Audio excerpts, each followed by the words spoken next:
Namaste everyone, I'm Sapna Gupta and I'm here with a series of 15 multiple choice questions based on LPP, that is linear programming problem. So without wasting our time, let's get started. Okay, so first question is a linear function which is minimized or maximized is called. Yes students, we know एक ऐसा function जिसको हम maximized या minimized करते हैं obviously LPP में, that is called objective function. So first option will be right option, that is an objective function. इसी को ही हम maximized या minimized करते हैं, इसकी maximum या minimum value find out करते हैं. Now come to second question.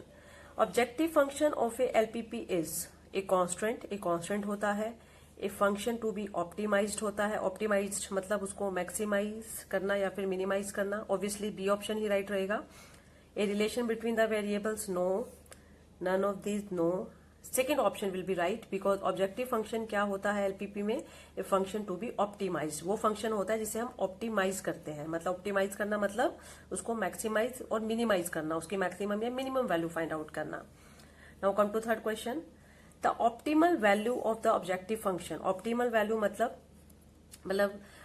वो एक्स और वाई की वैल्यूज, वो सोल्यूशन जिस पर जो हमारा ऑब्जेक्टिव फंक्शन है वो मैक्सिमम या फिर मिनिमम वैल्यू ले. अगर मैक्सिमाइज की प्रॉब्लम है तो मैक्सिमम वैल्यू ले, मिनिमाइज की प्रॉब्लम है तो मिनिमम वैल्यू ले. तो वो ऑप्टिमल वैल्यू कहलाती है. Is attend at the points.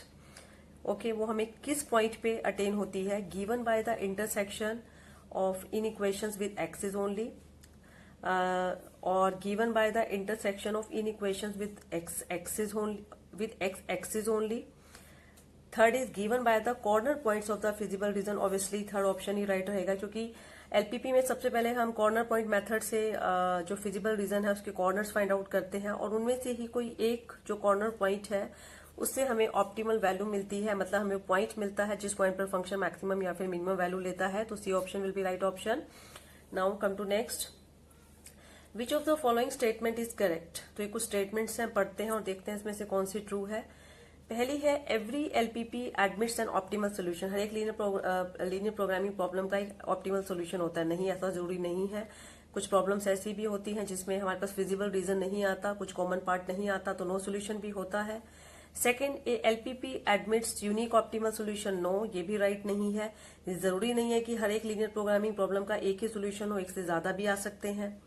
If a LPP admits to optimal solutions, then it has infinite number of optimal solutions. ये ऑप्शन राइट लग रहा है बिकॉज जब एक LPP के दो ऑप्टिमल सॉल्यूशंस आ जाते हैं, मतलब जब दो पॉइंट्स पर जब दो डिफरेंट पॉइंट्स पे फंक्शन मैक्सिमम या मिनिमम वैल्यू ले, तो वो दोनों पॉइंट जब सेम लाइन सेगमेंट पे लाई करते होते हैं, तो उस लाइन सेगमेंट में लाई करने वाले सभी पॉइंट्स पर, ठीक है, ऑब्वियसली इनफाइनाइट मैनी पॉइंट्स होंगे, उन सभी पॉइंट्स पर जो फंक्शन है वो ऑप्टिमल सॉल्यूशन लेता है, ऑब्जेक्टिव फंक्शन. सो इनफाइनाइट मैनी सॉल्यूशंस होते हैं. बिल्कुल सी ऑप्शन राइट रहेगा. एक बार फोर्थ भी देख लेते हैं. The set of all feasible solutions of a LPP is not a convex set. No, ये रॉन्ग है क्योंकि जो set of all feasible solutions of a LPP है वो हमेशा कन्वेक्स रीजन होता है, कन्वेक्स सेट होता है. तो C option will be right option.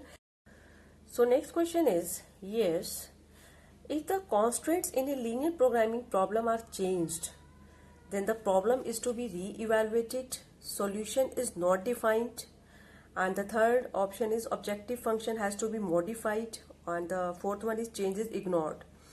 Obviously अगर constraints एक linear programming problem के हम change कर देते हैं तो obviously solution is not defined, ये option तो right नहीं रहेगा क्योंकि accordingly अगर हम constraint change करते हैं तो उसी के हिसाब से जो solution है वो भी change हो जाएगा. Okay, objective function has to be modified. No, objective function उसी objective function के साथ हम constant change करके भी हमारी जो problem है उसको हम solve कर सकते हैं. Change is ignored. No, change को हम ignore कर दें ऐसा भी नहीं हो सकता. तो A right option रहेगा. Problem is to be re-evaluated. Problem को फिर से evaluate करना पड़ेगा. Yes, so A option will be right option. Right.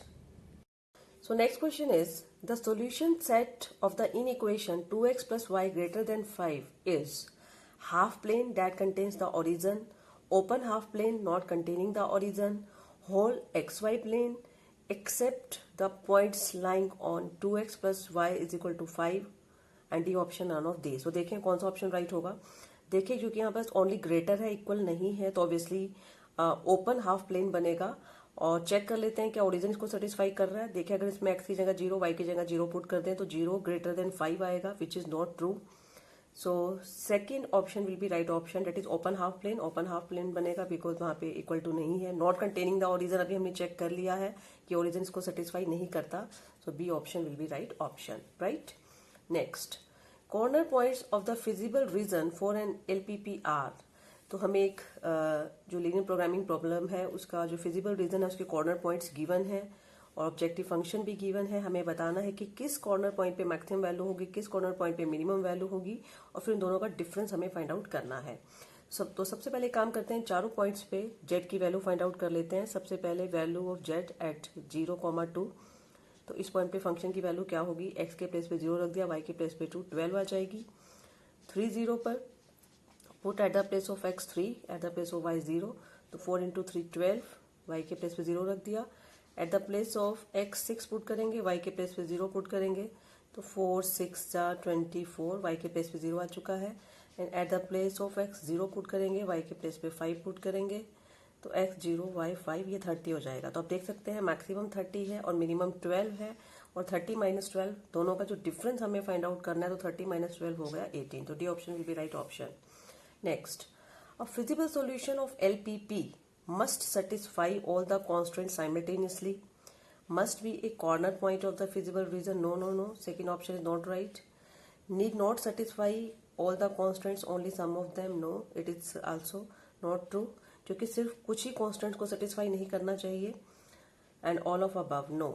First option will be right कि must satisfy all the constant simultaneously, क्योंकि सभी कॉन्स्टेंट्स को सेटिस्फाई करने के बाद जो कॉमन पार्ट आता है वही हमारा फिजिबल रीजन होता है, फिजिबल सॉल्यूशन होता है। उसमें जितने भी पॉइंट्स होते हैं वो सभी जो होते हैं साइमल्टेनियसली सभी कॉन्स्टेंट्स को सेटिस्फाई करते हैं, राइट। तो a option will be right option. Next, the feasible region for an LPP is shown, let z is equal to 5x + 7y is objective function, then maximum value of z occurs at. तो यहाँ पे आप देख सकते हैं कि हमें feasible region हमारे सामने है फिजिबल रीजन और कॉर्नर पॉइंट्स अवेलेबल हैं। तो चेक करना है कि किस कॉर्नर पॉइंट पे Z is taking maximum value. तो बिल्कुल वैसे ही सबसे पहले 0 0 पॉइंट पे चेक करते हैं। तो 0 0 पॉइंट पर चेक कर लेते हैं कि वैल्यू क्या होगी। तो फंक्शन में अगर एक्स के प्लेस पे 0, वाई के प्लेस पे 0 पुट करेंगे तो वैल्यू विल बी 0 0 आएगी। सेकेंड 6 0 पे फाइंड आउट कर लेते हैं, 6 0। सो 6 0 पे वैल्यू आएगी, put at the place of x 6, 5 into 6 30, और y 0 हो जाएगा, तो यहाँ पे आ जाएगा 30। ओके, नाउ थर्ड पॉइंट हमारे पास क्या है, 3 4 पे भी चेक कर लेते हैं वैल्यू क्या आएगी। तो 3 4 मतलब put at the place of x 3, eight the place of y 4, तो 3 15 हो गया, और y के प्लेस पे 4 रखेंगे तो ये हो जाएगा 28, तो ये हमारे पास आ गया 43। Okay, now come to next point हमारे पास है लास्ट 0 2। तो 0 2 पे भी चेक कर लेते हैं, put at the place of x 0, eight the place of y 2, तो आ जाएगी 14। तो आप देख सकते हैं जो मैक्सिमम वैल्यू है, क्योंकि हमसे मैक्सिमम पूछी गई है, तो मैक्सिमम 43 है at this point 3 4। So C option will be right option, right. Next, the corner points of the feasible region determined by the system of linear inequalities are। हमारे पास एक feasible region के corner points आ चुके हैं and it is given कि जो minimum value of z है, ये objective function है जिसमें a और b unknown है and a and b both are positive, occurs at both 0 3 and 2 2। it is given कि ये objective function इन दोनों points पर minimum value लेता है। इट मीन्स इन दोनों पॉइंट्स पे सेम मिनिमम वैल्यू लेता है। तो इट मीन्स अगर मैं ये पॉइंट पुट कर दूं ऑब्जेक्टिव फंक्शन में और ये पॉइंट पुट कर दूं तो दोनों पर जेड की वैल्यू सेम आएगी। It means value of z at 0 3 is equal to value of z at 2 2। ठीक है, वो जो भी वैल्यू आएगी वो सेम होगी मिनिमम वैल्यू। तो put at the place of x 0, eight the place of y 3, तो ये हमारे पास 3 भी बन गया और वो बन जाएगा 2a + 2b। और जब हम दोनों को सॉल्व करेंगे तो यहाँ से हमारे पास आ गया b is equal to 2a। तो b is equal to 2a relation आ गया। So B option, yes, it will be right option, right? Now come to next question. In an LPP, if the objective function z is equal to ax plus by has same maximum value on two corner points of the feasible region, then the number of points at which maximum value of z occurs is। Yes students, we know कि अगर किन्हीं दो corner points पर function की same maximum value अगर आती है, same maximum आ जाए या फिर सेम मिनिमम आ जाए, वैसे दोनों के लिए एप्लीकेबल है, तो इन दैट केस वो जो दोनों पॉइंट्स हैं, सबसे पहले तो वो दोनों पॉइंट सेम लाइन सेगमेंट पे लाई करेंगे और उन लाइन सेगमेंट पे लाई करने वाले सभी पॉइंट्स पे objective function same maximum value लेगा, सेम मैक्सिमम वैल्यू लेगा। It means there will be infinite many points, infinite many optimal solutions हमारे पास आ जाएंगे जिसके लिए हमारा जो ऑब्जेक्टिव फंक्शन है वो मैक्सिमम होगा। तो in that case yes, D option will be right option, that is infinite. Infinite, so maximum value of Z occurs is infinite, at which maximum value of z occurs, वो जो points होंगे वो infinite होंगे, right. Next, the maximum value of z, ये हमारे पास objective function है subject to the constants, हमें constants given हमें बताना है, तो यहाँ पे हमें फिजिबल रीजन भी सबसे पहले बनाना पड़ेगा। तो सबसे पहले हमारे पास जो लीनियर इनइक्वालिटी है उसको हम इक्वालिटी में चेंज कर देते हैं, x plus y is equal to 4, ठीक है, लाइन ड्रॉ कर देते हैं। तो जब x 0 होगा तो y 4 होगा, this point, and when x 4 होगा तो y 0, तो यहाँ पर स्ट्रेट लाइन आ गई है, ठीक है। एंड इसका रीजन देख लेते हैं, x प्लस वाई, अगर हम इसमें 0 0 पुट करेंगे, ऑब्वियसली 0 0 पुट करेंगे तो 0 less than equal to 4 true है, तो उसकी जो शेड है वो रीजन की तरफ होगी, जो रीजन है वो रीजन की तरफ आएगा। एंड x ग्रेटर देन और equal to 0, y greater than और इक्वल टू 0, इट में जो भी रीजन बनेगा that will lie in first quadrant. तो बिल्कुल क्लैरिटी हो रही है कि ये पोर्शन हमारे पास कॉमन पोर्शन रहेगा, ये हमारा फिजिबल रीजन आएगा इस केस में। तो 3 कॉर्नर पॉइंट्स हमें समझ में आ रहे हैं, एक कॉर्नर पॉइंट आएगा 0 0, एक कॉर्नर पॉइंट हमारे पास आ चुका है 4 0 और एक कॉर्नर पॉइंट हमारे पास आ चुका है 0 4। बस अब करना क्या है, इन तीनों कॉर्नर पॉइंट्स पे जेड की वैल्यू फाइंड आउट करेंगे, देख लेंगे सबसे ज्यादा किस पे है, ओके, तो वही मैक्सिमम वैल्यू ऑफ जेड हो जाएगी। तो सबसे पहले 0 0 पे अगर हम फाइंड आउट करते हैं तो वैल्यू 0 आ रही है, एंड 4 0 पे फाइंड आउट करते हैं तो x के प्लेस पे 4 रखने पर 12, और अगर 0 4 पे फाइंड आउट करते हैं तो x 0 y 4 16। तो इट इज वेरी क्लियर, जो 16 है वो मैक्सिमम वैल्यू आ रही है एट पॉइंट 04, तो 16 will be right answer, right. Next question number 13, the maximum value of z, ये हमें ऑब्जेक्टिव फंक्शन गिवन है, that is 4x plus 2y, subject to the constants, constants हमें गिवन है और हमें बताना है कि मैक्सिमम वैल्यू क्या होगी। तो इस क्वेश्चन में भी सबसे पहले हम फिजिबल रीजन ड्रॉ करते हैं कि हमारा फिजिबल रीजन क्या बनेगा। चलिए, तो सबसे पहले जो हमारी फर्स्ट लीनियर इनइक्वालिटी है वो है 2x plus 3y is equal to 18, okay. तो अगर हम मिनिमम 2 वैल्यूज की हमें जरूरत होती है, जो कि एक स्ट्रेट लाइन बनाने के लिए हमें मिनिमम 2 पॉइंट्स चाहिए, तो जब x 0 होगा तो y 6 हो जाएगा और जब y 0 होगा तो x 9 हो जाएगा। सिमिलरली जो हमारी सेकेंड लाइन है उसको हम पहले कॉरस्पॉन्डिंग इक्वेशन में चेंज कर लेते हैं। So it is very clear कि जब x 0 होगा तो y 10 होगा और जब y 0 होगा तो x 10, और बाकी जो हमारा रीजन बनेगा वो बनेगा फर्स्ट क्वाड्रेंट में, ओके। चलिए तो देख लेते हैं। तो सबसे पहले इसका ग्राफ हम बनाएंगे और फिर उसमें देखेंगे कि कौन सा पोर्शन कॉमन आता है। तो ये मैंने लगभग यहाँ पे 5 ले लिया, तो इसका डबल अबाउट यहाँ पे 10 हो जाएगा, this is 5 and this is 10, ठीक है। तो हमें एक आइडिया लेना है यहाँ पे। तो सबसे पहले हमारा पॉइंट है वो है 0 6 6 कहीं यहाँ पे होगा 6, और x 9 y 0 9 यहाँ कहीं होगा, तो ये हमारे पास स्ट्रेट लाइन आएगी, ओके। तो this point will be yes x 0 y 6 and this point will be x 9 y 0, okay.